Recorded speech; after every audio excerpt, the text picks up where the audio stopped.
Hi, everybody. Welcome, welcome, welcome. Welcome back to the Craft Cafe Live Show with your host of all things craft, Latoya Riggins. Okay, we got people coming in right now, so just want to make sure everybody can get on in. Okay, here we go, letting everybody in. We are live on Facebook. Let me check. I always check on my phone just to make sure so that we are all in sync. But come on in, everybody. I'm excited to be here. This is our June episode. You guys, I'm so excited. I can't believe this year is flying by. Now here we are. Let's see. Are we live? Yes, we're live on Facebook. Okay, perfect. Let me turn this down because the feedback. All right, guys, come on in here. Get on into the room. I have an exciting guest for you guys today. We are featuring Simeon Lehmann, and he is going to bring you more about leadership and his journey in this industry, you guys. And I'm going to definitely give you guys a chance to get to know him. But like true Craft Cafe fashion, I want to, just introduce what we're doing here. And then I want to go around and see who's in the panel with us. Okay. If this is your first time at the Craft Cafe, welcome, welcome, welcome. Please tell your friends, come on in. This is our online platform where we get to let our hair down and amplify the voices of early childhood education. Now, that means any professional, any leader that serves children and families. That is the umbrella, you guys. And there's so many of us out here. And I want to make sure that not only we know about them, but we're connecting with them.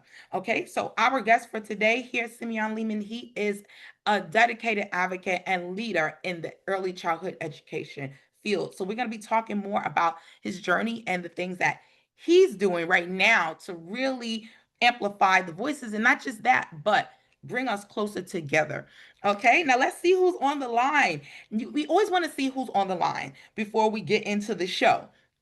Okay, let's see. Matthew Jones, are you able to come on and say hi?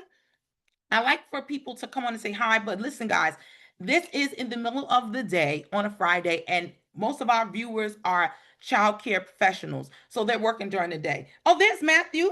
So a lot of times they can't come on, but Matthew, can you unmute and introduce yourself? Hi, how's it going? Matthew Jones. I'm from New York. I work in Suffern Central School District in New York, and I'm here to support my buddy Simeon and listen to what you all got to say. Thank you, Matthew. What part of New York? I'm from the Bronx. Oh, Rockland County, so about 35 minutes north of the Bronx. Okay.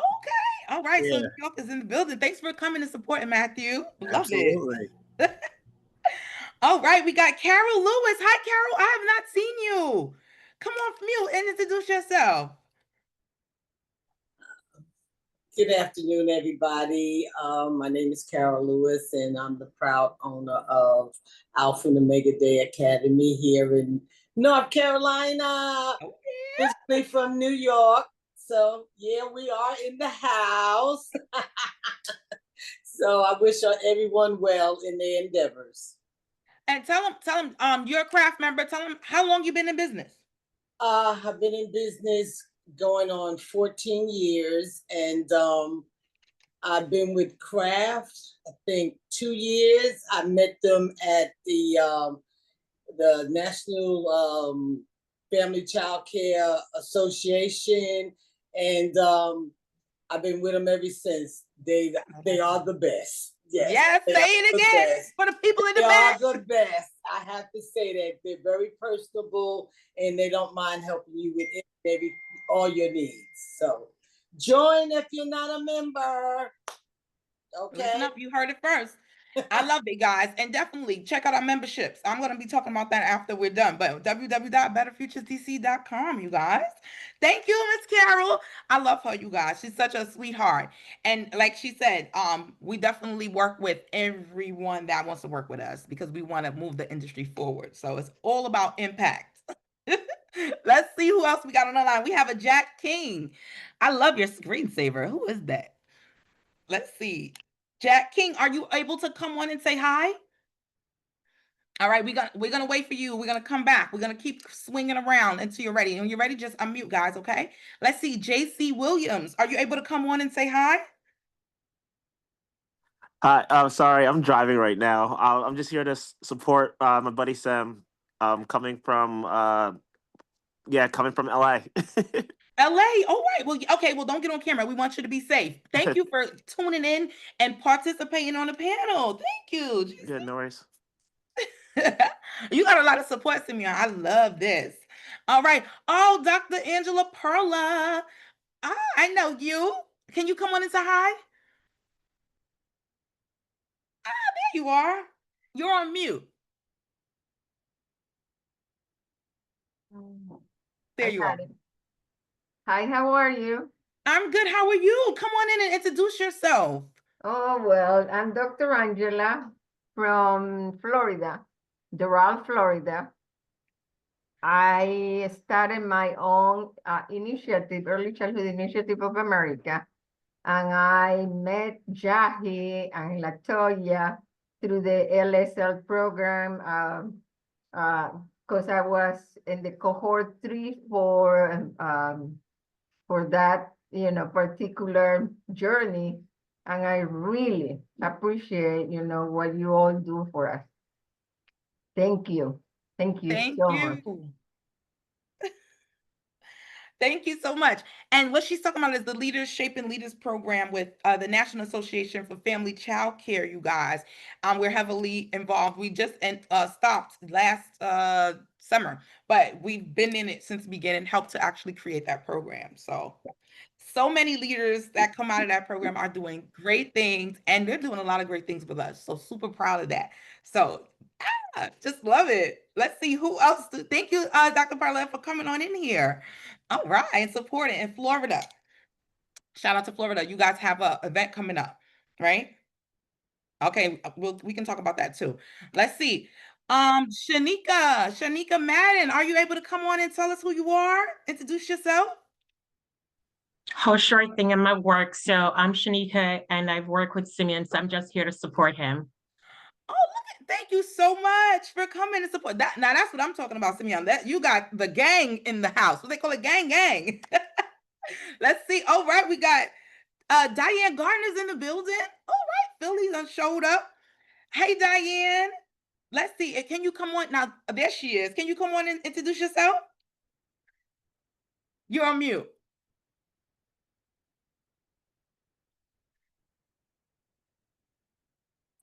All right, she's there. Get on. Hey, good afternoon, everyone. Hey. Glad to see you. I'm doing fine. It's really not hot here right now, so the storm took that down some. So hopefully we'll have a great weekend. The sun is shining. Glad to be with you all. Glad to have you here. Diane, tell them who you are, what you do. Oh, who I am?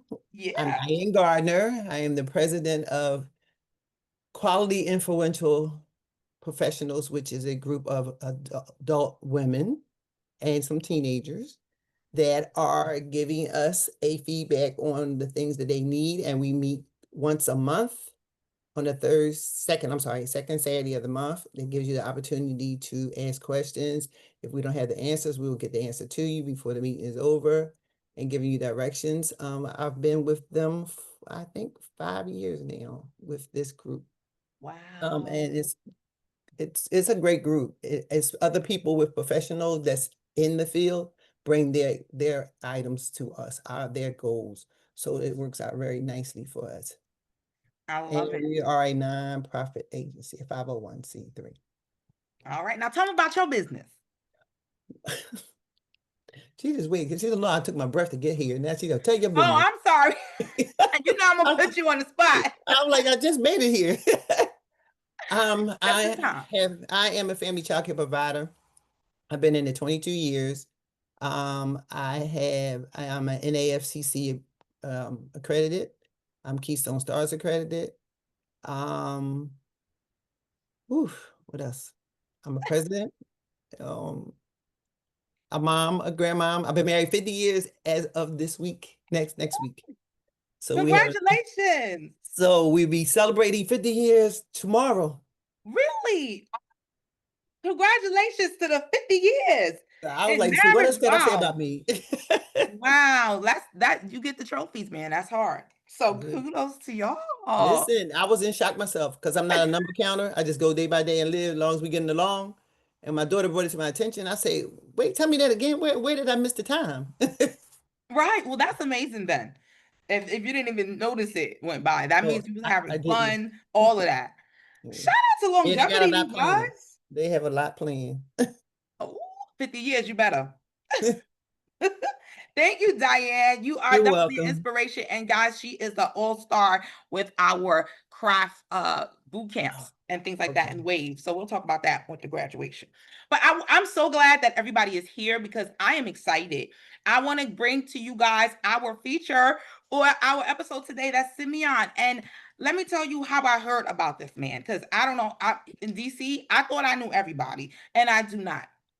Shout out to Robert Robinson. He is one of our interns over at Craft, and he told me about you, Simeon. And I Googled you. Of course, I did. I went and researched you. I was all on LinkedIn stalking you.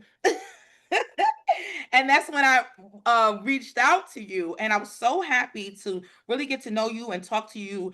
Like with all the accolades and things that I read, I was so like, I don't want to say surprised, but I was so relieved that you were so down to earth and really, just open to telling your story and open to helping others. So without further ado, I see Travis just came in. Travis, we'll come back to you, but I want to get into you, Simeon. Can you come off mute? Yeah, good afternoon. Good Hi. afternoon. So, yeah, my name's Simeon Lehmann. I'm currently in the DC metro area. I work for I'm a director at a children's center currently. But one of the many, many other things is educational advocacy, and really the landscape of DC. After meeting Latoya, we realized we ran in circles around each other. What it is how it seemed. I am on the steering committee for DC Men in ECE, which is a program dedicated to Black and Brown men in the space of 0 to 5 education. We also represent everything from CEOs and CFOs to teachers, directors and executives, really networking and supporting one another. And when we had our last conference, Latoya was there, and I was probably running around helping speakers and making sure everything was going on. So really glad to be here. Thank you, Samir. And that is so true. Like one of the things that really stood out to me with you is not just all of the years of experience you have, but your focus on supporting, like you said, all of the different professionals, but using childcare to really bring that on in and how that goes hand in hand. One of the things we talk a lot about at Craft is the family engagement. And with you, I mean, I want to talk, I want to go back to how you even got started in the industry, but I really was excited about what you are doing currently, and how you are able to make that work. And shout out to the DC men in ECE. Like he said, I featured them last year. We did a whole series. So just meeting more men in the industry who are just, busting down walls and making an impact. I want to know, how'd you even get started? Because when I see you, you given like, businessman, I would have never pegged you for a director in childcare. So tell me a little bit about your career path. Like, how did you get into this industry? Were you always in it? Tell me a little bit about that. Yeah, for sure. So I come from a Caribbean household. So my family is Trinidadian, and my grandfather was a principal and a superintendent. And my mom is the oldest of 6, and none of them went in the education route. And they often joke that it jumped to me. When people were kids and they wanted to be firemen and astronauts, I really wanted to be like my grandfather. I wanted to be a teacher and a principal. And I kind of saw how it affected everybody in our small town, kind of holding his hand, walking down the street, and everybody not referring to him by name, but by teacher and by principal, and really what it meant. And it had a very long lasting effect. I went to Temple University in Philadelphia, and I studied education. Believe it or not, I went into school and I wanted to be a physics major. And some of the classes I needed to take, I was not interested in. So I went into education and then decided on elementary and early childhood, and it really stuck. And the further I got into the program, the more interested I became in the urban education and urban planning side of things. And really, the more I became interested in early childhood education in and of itself. I was in school from '03 to '07 in my undergrad, and there was a lot going on during that time. You think about No Child Left Behind. We hit an economic crisis. We hit a housing market crisis. We had a lot of things going on that changed the landscapes of a lot of specifically urban city school districts: DC, New York, Chicago, Atlanta, Philadelphia, and it really gave me an opportunity to think about what I can do. But before I even did all of that, I worked for a company called the Little Gym International, which was a kids franchising business in gymnastics and motor skill development. I spent almost 13 years teaching everything from infants to teenagers, motor skill development and gymnastics. And at the same time, I helped write curriculum for the company, train franchise owners on not only their business models, but their teachers. And I did that all the way until I moved to Virginia. And then I got involved with a kids school company, and they needed a director, but they needed someone that could do a little bit of crisis management. So fast forwarding a lot coming out of the pandemic and even into the midst of the pandemic, what did schools look like? And I think for all of us, that was something we were unsure of. How do we reopen our schools? Where are government and CDC guidelines? And do we have the leaders there to do it? It's very overwhelming for our educators, for our families, for our children. And I took the helm in Fairfax County, Virginia, and helped a district in multiple schools. That led me into DC doing the same. I'm happy to say all of those schools are not only thriving, they have high Gallup engagement scores. They really have business growth as well. But that led me to where I am now. And what I realized over the past 3 years in meeting the late and great Maurice Sykes and DC Men was I really love the advocacy side, and being introduced to a lot more major advocates and major players in DC helped me understand that I want to be able to help and affect more in an immediacy versus waiting down the timeline, and really how that looks for children in urban areas and Black and brown boys and girls of color. And how do we get those scores up, but find the qualified educators that are paid properly, that have the benefits and have the support. And then in doing so, how does that then get spread to the next people? So it's where I am now. Wow. I love that piece about the pay equity, them getting paid well, because of course, we all love the kids and we want to do what's right, but we still have to live, and with the impact that we make, it's so invaluable, so I definitely feel that, teachers and childcare professionals, everybody under that umbrella, definitely should be compensated. Speaking of that, I was at a conference recently. Shout out to North Carolina. We was just in North Carolina for the FCCEF conference. And one of the things that they were talking about was we were like at dinner and they were talking about the rates. And they were talking about the rates in DC, how far ahead DC was. I had no idea. I thought we were struggling too. I mean, we are all struggling, but I had no idea about how far ahead DC was when it came to that. Can you speak a little bit about that? Because the other states were like, what? We need to do Yeah, that everywhere. absolutely. Yeah. So nobody in the country is currently even close to what DC is doing. So my predecessor, actually, where I am now, is one of the founders of the pay equity bill. She was on the task force, and one of the other DC Men and ECE, Jamal Berry with Educare, Yes. is another task force member, and I'm on the committee for the pay equity bill as well.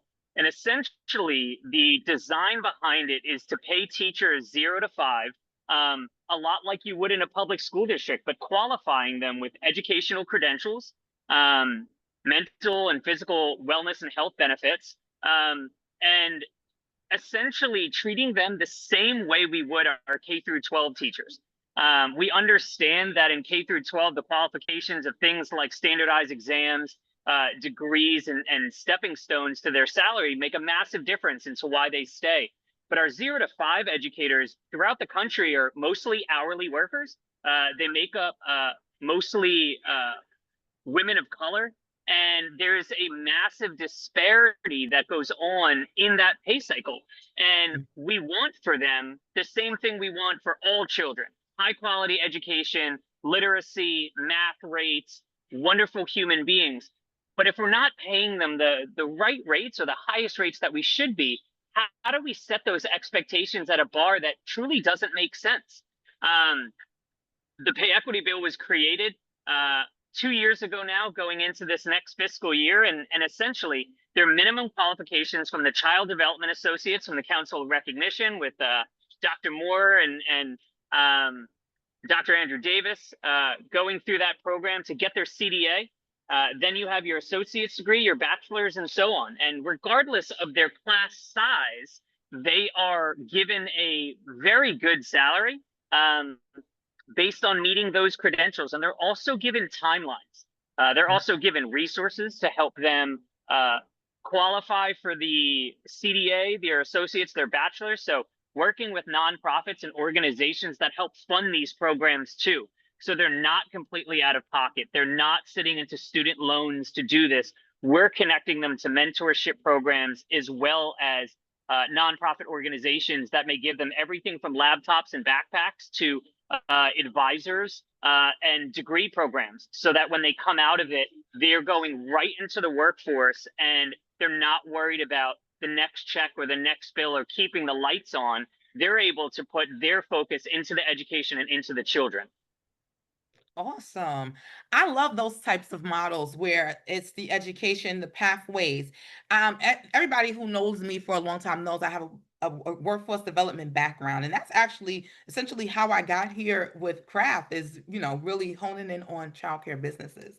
And one of the things that I loved about doing it was, like you said, the impact that I was able to make, but it was an advocacy piece because not just advocating for the business owner, but making sure that we created a pipeline of qualified candidates that went there. And like you said, in DC, I guess, being a DC resident now, I mean, and then coming from New York City has a lot of programs for their residents. So I'm kind of spoiled in that way, y'all. So DC has so many programs. When I was in workforce development, I worked with so many of them. Shout out to Southeast Children's Fund is the one I worked heavily with. Shout out to everybody over there, Cameron and the crew, because we go way back. That's where I started with the referrals.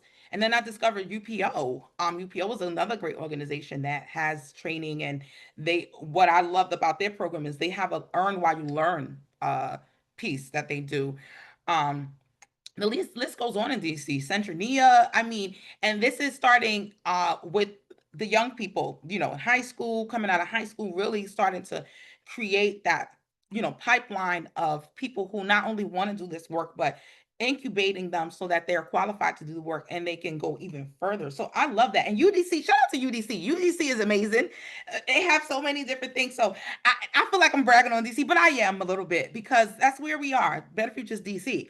And I'm not telling you guys to all move to DC, but what I am telling you guys is that the advocacy that we're about to talk a little bit more about, Simeon, is so important. And I didn't realize how many silos of movements there are in childcare. I was just at last year we were at St. Louis. We were in St. Louis for the National Association for Family Childcare Conference, and they had a whole documentary, and they were talking about all of the things they're doing in California, all the marches. And I was like, wow, like this is movie worthy. Like this is something that really needs to be a national program so that everybody can eat. You know what I mean? Because all of the little, this state does this state does that. It's like, I don't want it to be a blanket, but I definitely know that we have a bigger voice. And the more we combine our messages and streamline it, the louder that we can be. So that's really why we're here at the Craft Cafe, because we want to bring more people together, because the fight is not over. It's not going to be over no time soon. But the fact of the matter is we have people in business for 30 years, 40 years. They have seen the industry go crazy. So it's really exciting to see what they think of what we're doing now and see what type of solutions they are bringing to the table. So with that, Simeon, what I want to really dig into with the advocacy piece is when it comes to convincing, like talking to not professional, excuse me, talking to businesses that are not childcare about the importance of childcare being on site and things of that nature. Can you speak a little bit to that? Because a lot of times, and I know that's where I started with Better Futures, because I was trying to get more businesses to have on-site childcare. So, and I was unsuccessful with convincing the businesses that I approached. But tell me a little bit about what that conversation is like. Absolutely. So there are a lot of current studies that talk about benefits packages when it comes to Fortune 500 companies. And I always think about examples like Google, Amazon, really major players. Even if you go down to companies like ISG, you have wonderful cafeterias, you have meditation rooms, you have gyms and rooftops. But all of that could be dwarfed if there was a licensed child care center in the building. And now that could be a contract. In DC, for instance, you have government contracts that will outsource to a company and have what they call maybe an at-work center that goes for employees that has a subsidized cost. So maybe the business pays 25 to 50% of costs. The families pay the other half at a massively reduced rate. DC, as a prime example, has the highest cost of 0 to 5 childcare in the country currently, and it's not even close. Families are spending upwards of $40,000 a year for infant care to send their children to school, and that $37,000 to $40,000 a year, that's a median. That's not the top end. So when we think about companies giving up certain what they would call amenities in the benefits package, things like parental and maternal leave and care are the most important things. What stops parents from figuring things out and coming back to the workforce is truly the balancing scale of making your money and the cost of childcare. Is it worth going back to your job for the check to leave in immediacy every month? Or do you take the first 0 to 5 years, stay home? And when your child can enter either a universal program, a pre-K3 or a pre-K4, or a public school setting that then has no financial strings attached or minimal cost, that's what you're going to do in an era where the economy fluctuates every day. So convincing companies goes as easy as to talk to them about the retention of their employees.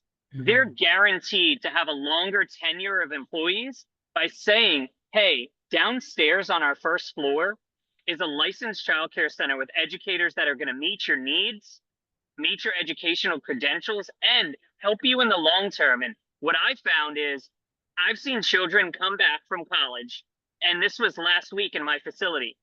I'm newer in my facility, and I had a child come back from college. She knew all of the teachers by first name, and they knew exactly who she was when she walked in, and she goes, do you know that I'm studying law right now? And I just had to stop by and say hi to you guys. I get at least 2 to 3 of those a week. Wow. It's unbelievable. It's a true testament to not only the culture of that business and what they brought to the table, but what other companies should be doing in the future to help these job offers not only become easier, because nobody else is doing this, to put something on the table that nobody else is, and that everybody else should be modeling in the next 10 to 20 years, because that's going to be the systemic growth of their business. Oh, wow. That's so exciting to me, because one of the things that I always tell my clients and my members is about partnerships. And, I always encourage them to look around your neighborhood. Who's there? They need you, and think outside the box, because you do have like your 9 to 5 businesses. And the reason that I'm talking about the time is because, most centers, they can only do the daytime. But, we have a huge, huge membership base of family childcare providers. Like they can go 24 hours. And when you think about hospitals, I don't understand why hospitals don't do it. When their employees are working like average 12-hour shifts, you can't even go home. So imagine if you had your kid on site, you could at least go kiss her and know that, okay, I'm still alive, baby. I know it's been 12 hours. You know what I mean? I always urge my members to create those relationships and build partnerships.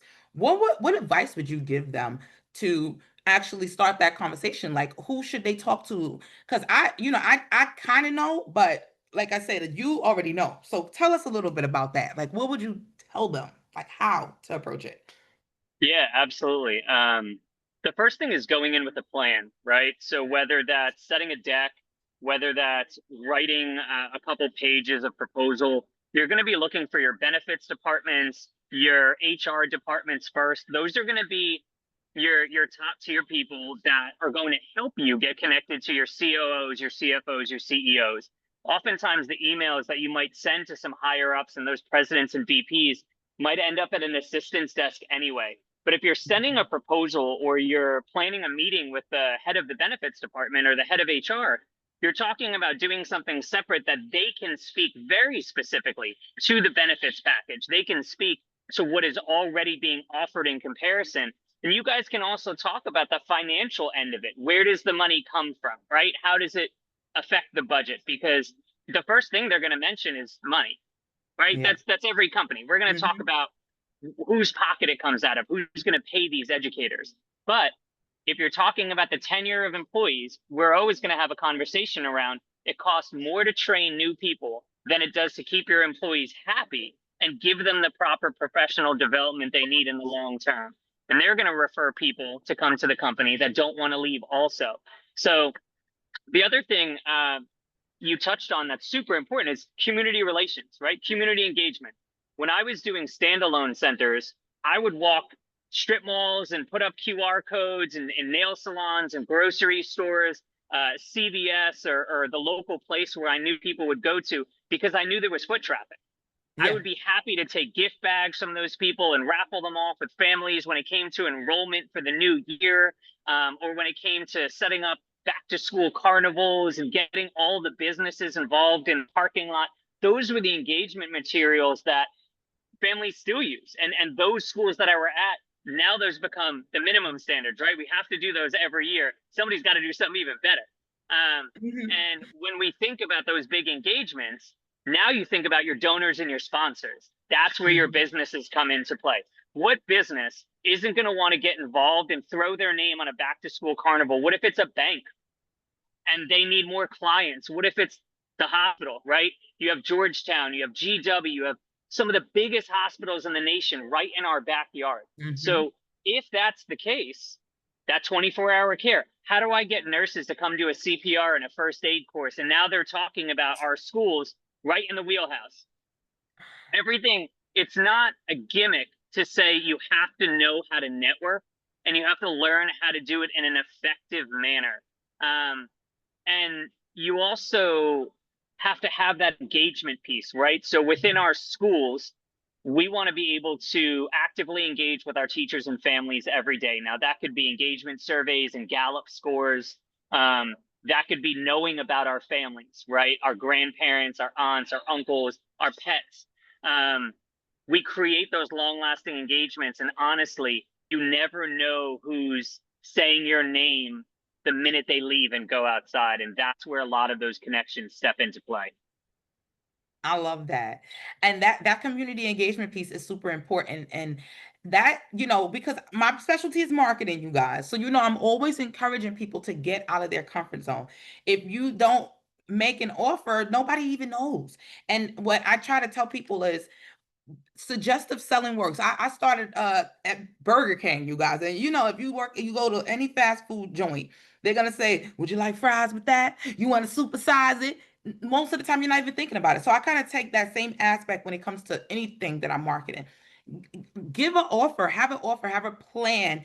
And especially in family childcare, I always tell my family childcare people, do not despise small beginnings, because a lot of times you think I'm too small for a hospital. No, you're not. You know what I mean? Because when you are in family childcare, what I appreciated as a mom is that extra love and that care, the family setting. So it's not 101 kids and my baby's crying and nobody's looking at her. You know what I mean? So, it's all of those things wrapped up.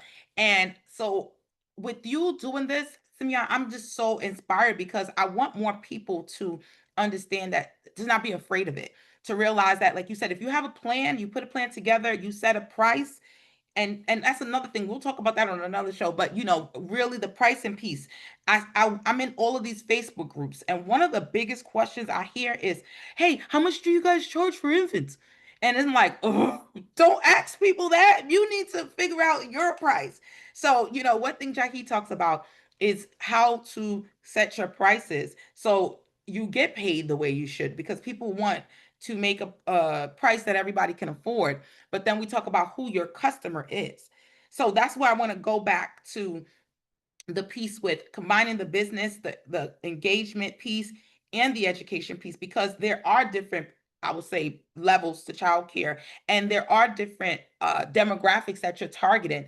So one thing I know, when a center is inside of a business, a lot of times these are professional people, so the price point is a little higher because their income is going to be higher, and the actual immediate necessity being on site is going to cost even more. Can you speak to that piece, like with the cost piece, as a provider bringing their center in, like how it could be lucrative for them?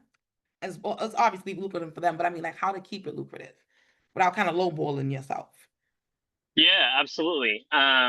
If you're so an instance for DC, CBOs or community-based organizations, they're staying relevant because they're making a foothold in the area that they're in. So that might not necessarily be everybody knows who they are because of their branding. It might just be great word of mouth. Like we know from the business sense, bad word of mouth travels faster than good word of mouth, but good Mm-hmm. word of mouth lasts longer.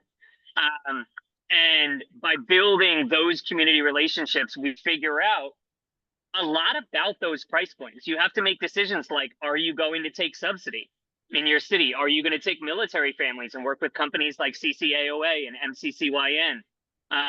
If you opt to take subsidies into your programs, what are their reimbursement rates? For instance, DC is a little bit tricky, but the highest reimbursement rate is 80%. So you have to understand that there's not 100% reimbursement rate, but the balancing scale comes from your private pay families, your families that are coming out of pocket. Can you afford to know the businesses in your area while giving them almost like a working perk, a 5 or 10% discount if they work at this company, or if they are within 5 miles radius of your school? Can you still make the bills and balancing scales happen? So oftentimes you want to give yourself a blanket number as you're going through it, say $100,000, and you turn around and say, well, what's 5%?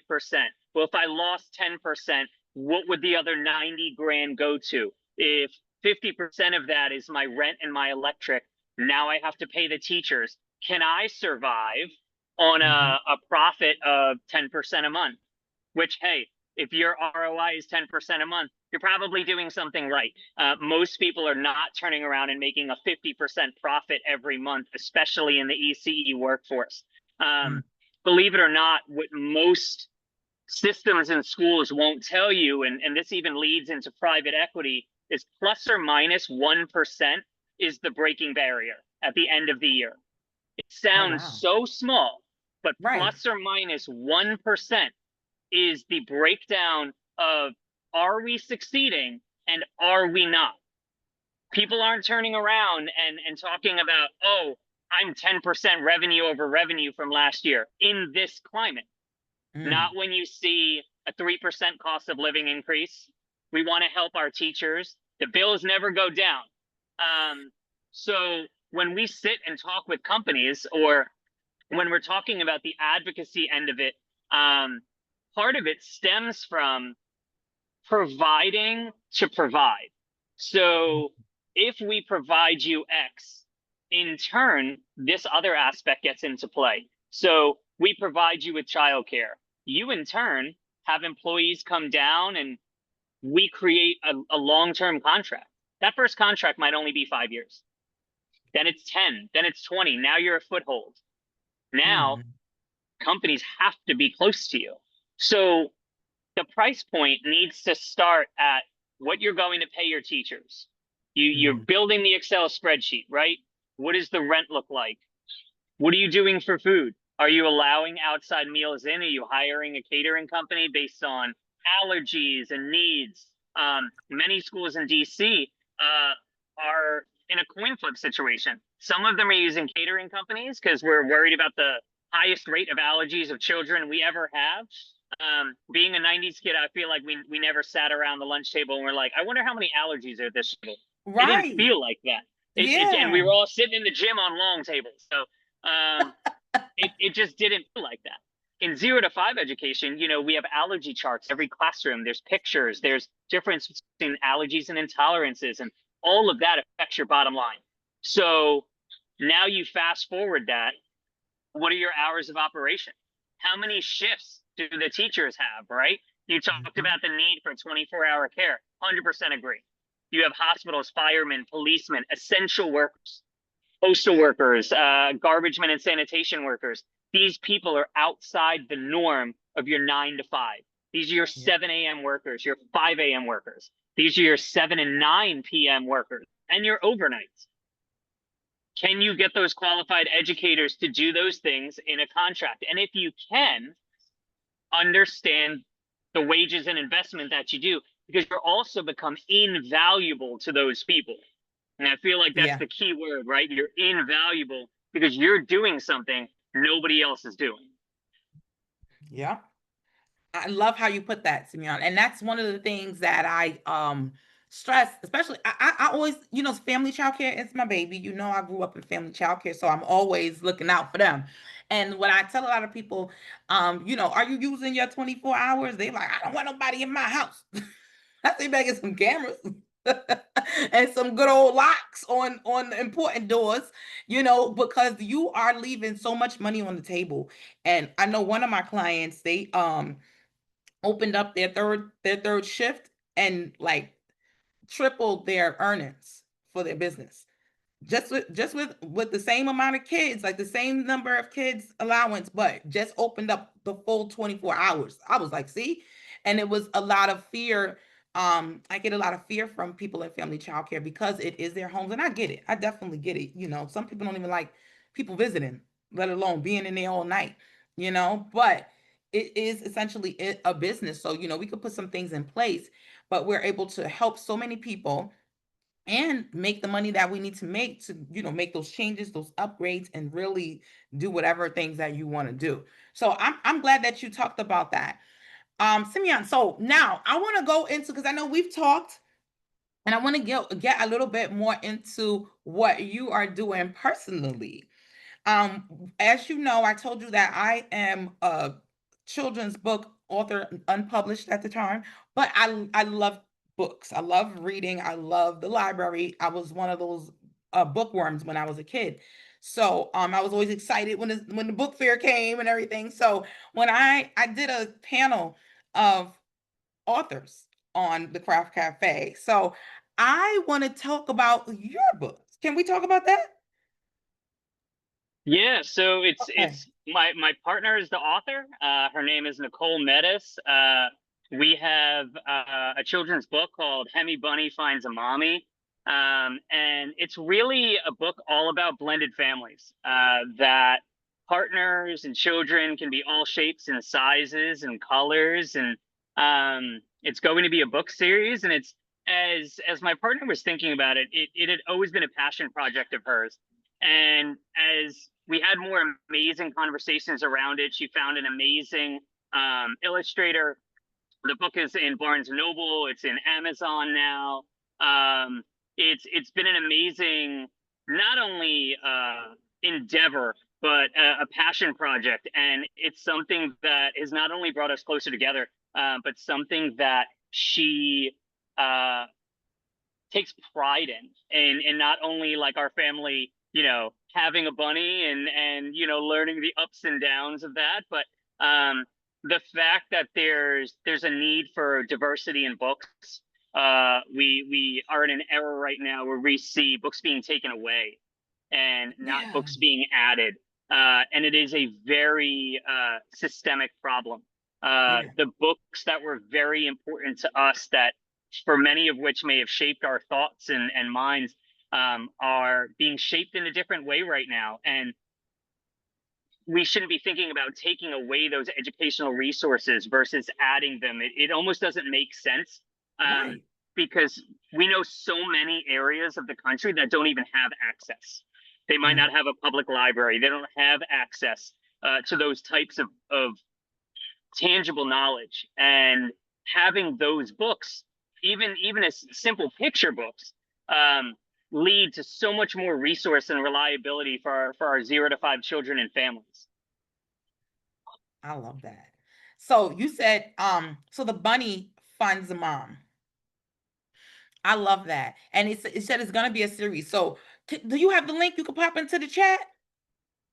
I can find the link later. I Oh, okay. absolutely Well, if can. you send it to me, I can send it out. But say the title Yeah. again and the author. So it's Hemi Bunny, Hemi Bunny, finds a mommy, and the author is Nicole Metis. The last name is Metas.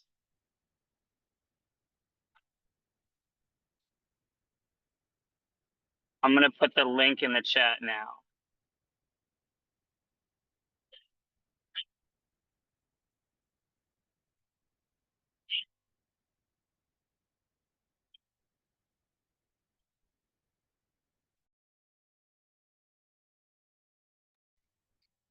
Everyone still hear me?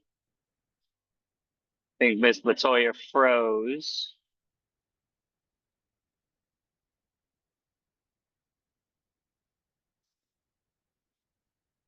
She'll hop back on.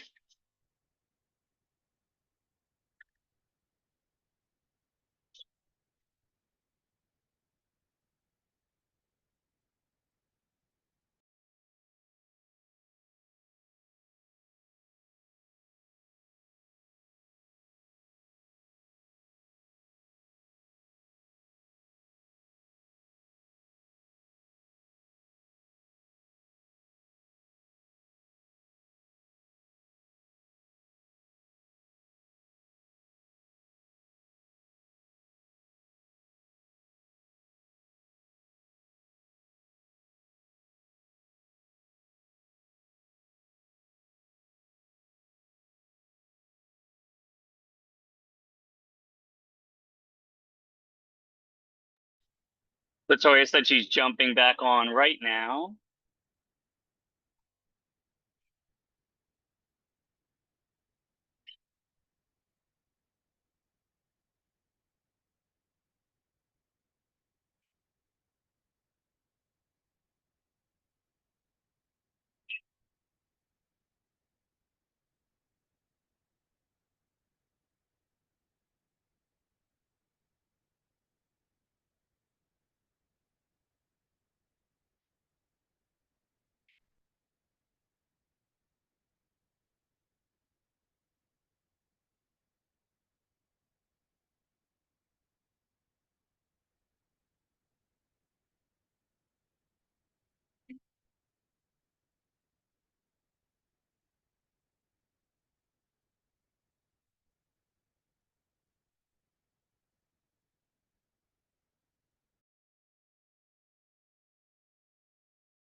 Okay, here we go.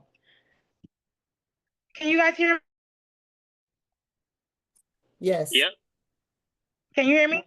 Yeah. Oh, my whole just crashed on me, you guys. I had to bring my phone up. I'm so sorry. Woo! Here I am. Okay, what did I miss? Uh, the pulling up of the book. It's in Amazon. Okay, that's Yep. what it was. Okay, Simeon, you pulled it up? Good. Because I wanted everybody to see it. So you guys got to see it? And we went, Yeah. we, So I'm sorry, guys. My whole computer just shut off. I'm out of town right. Can you see me? Yep. See you and hear you. Well, we did hear you. Hold on. Yeah. Okay. I'm okay, perfect. I was just checking this. Okay, good. Thank you guys for your patience. I'm so sorry about that. Technical difficulties. And I'm not in my office, so I had to deal with the elements. So, Simeon, you were able to show the cover? so I included the Amazon link in the chat. I can definitely put up the link in the chat. I can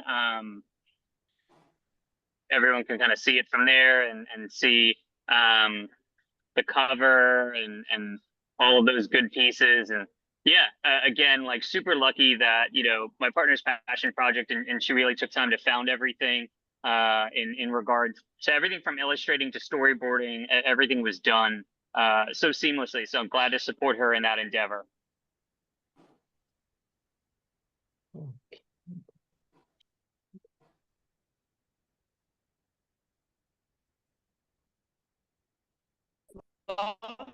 That.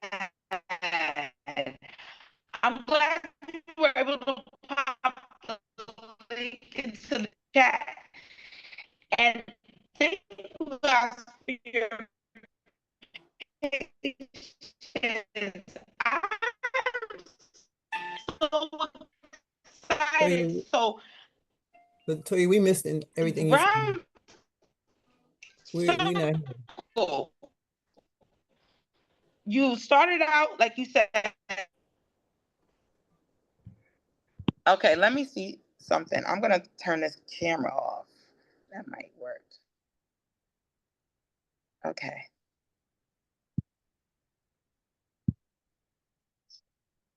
Here we go. All right. Tell me if you can hear me now.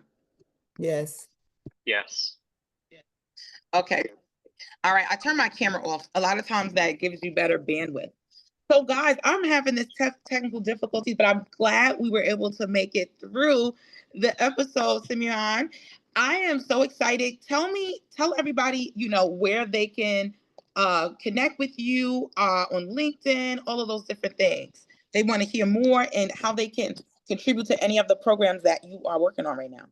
Yeah, so on LinkedIn, it's Simeon Lehmann. That's where all my links are going to be currently. I'm working on building a platform around public speaking to teams and teachers and schools around leading with kindness and being nice. Also, avoiding things like burnout and teaching and speaking at professional developments and engagement, really around building strong teams, leadership qualities, and really how far being kind and being nice goes, not only in the workplace, but with our large team members, with our families, and even at the directors and executive levels as well. So that's going to be up and coming through LinkedIn and through speaking engagements, up and coming at the EELC conference in October, the NACI conference in November. And then, believe it or not, next year, NACI and EELC come back to DC. So we hope to have a massive turnout, lots of proposals, speaking engagements, looking towards getting onto panels, and really having a discussion around the climate of ECE and the leadership qualities that we all need to have in order to watch our schools succeed. I love that. That is a mouthful. You are super busy. So I'm definitely looking forward to the conferences, NACI, and all of that good stuff coming up. So I'm gonna make sure that everybody hears about it. As long as you tell me about it, I can send it out because I want more people to come on in. And just a nice shout out to all of your supporters. I was really impressed with the amount of people that came through for you today, Simeon. That is just an ode to your leadership and the people that you've touched in the industry that really, talk highly of you. So definitely shout out to Robert Robertson for introducing me to you. I'm so excited. And I want to see more. I want to do more, especially working with the DC Men in ECE. So I know they have more stuff coming up. You guys are doing great things over there. And like you said, a super shout out and rest in peace to Maurice Sykes. Definitely a huge hand in what we do here in DC. And, it's definitely not going to be the same without him. So, I feel so blessed that I got to be with him, interview him. He's been on the show representing men in ECE. So got a lot of wisdom from him. So I'm just so thankful for that. So guys, we are coming up on 2:00. And like I said, there's technical difficulties, but that is never going to stop me. I'm always going to come back. I want to just give a shout out to everybody that's on the line today, all of our craft members that make what we do possible, all of the Wave Lab graduates, including you, Diane. We're going to be doing a graduation coming up soon. Yes. So congratulations in advance to you. You pop a number in the chat for that I can call you? Yeah, I'll text you. I got your number. Okay. Yeah, I'll text it to you. But Thank you. guys, I just want to say happy Juneteenth if you celebrate. That's this weekend, right? A lot of people got a lot of Yesterday. They it was started yesterday, yesterday. but they're doing stuff this weekend too for it, right? They did last weekend also. Oh, okay. Well, let's get on out there and do our thing. I'm so excited about all the new things we have going on in craft. So I'll be back with some updates for that. But I want to go ahead and land this plane so you guys can get back to your weekend. And I am so honored to have you guys in my circle, definitely on my show. And Simeon, shout out to you. Keep doing great things. This is not the last time. We got to have you guys on when we do the next book panel. So be ready for that. Yeah. Okay. And do you have any last words before we sign off? Can you send me your phone number? Text it to me, please. Oh, sure, I will. Both of y'all. Latoya. Yeah. Just thank you to everyone for coming on. Thank you for taking some time out of your day. I know we're all busy. I know it's Friday, but to take a few moments out of the day means the world. And thank you, Latoya, for having me on. We don't meet people by mistake, so it's always wonderful to meet a like-minded person and to work together in the future. Definitely. I definitely believe that because we're all here for a purpose and I believe it was meant. So I can't wait to do even more work with you guys. And let's get into that then. All right. Well, guys, thank you. Good afternoon, everyone. Yes, and have a great rest of the weekend, y'all. You too. All right. And remember, check out our new memberships on www.betterfuturesdc.com/plans-pricing. And I'll see you at the next episode. Bye, guys. Bye. Bye.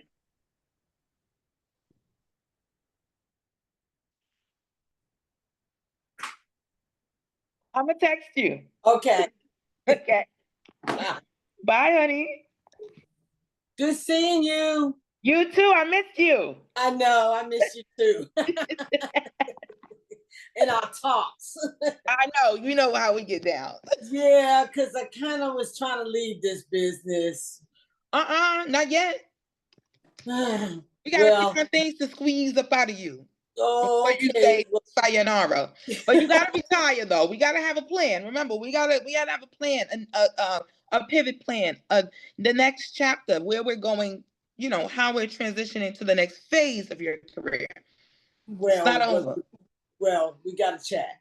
Yeah, I'm gonna text you right now. Okay, because I gotta get that 24-hour. That's what was been on my mind is that 24-hour. And he touched on some of the things that y'all had touched on in the past about networking with these companies. And yeah, it's real. It's real. It's very real. Yeah, it's real. So maybe I can get what the problem is really getting someone to work where I can take some of the pressure off of me. But I think I had gotten to burnout because I've been doing this straight for 4 years, 14 years with really no break. Not no really break. The only break I had when I went to Dubai, Getting help. I went to Morocco. Those was really the only breaks I had. And now that I don't have no kids.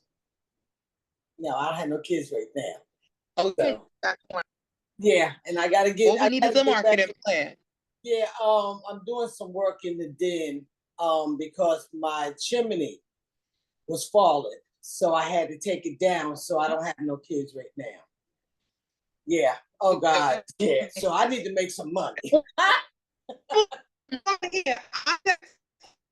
Oh, the chimney was built after the house was built, and it started separating over the years. Oh, so I had to get it down. Other than that, it might have fell down.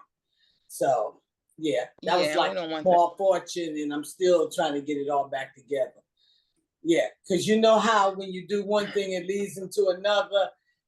Yep, and it's just a domino effect. Yeah, and that's what. All right, well, let me close this live out, girl. It's gonna be overtime. All right, bye. Bye, honey. I'm gonna text you now. Okay. All right, honey. Okay, bye-bye. Bye.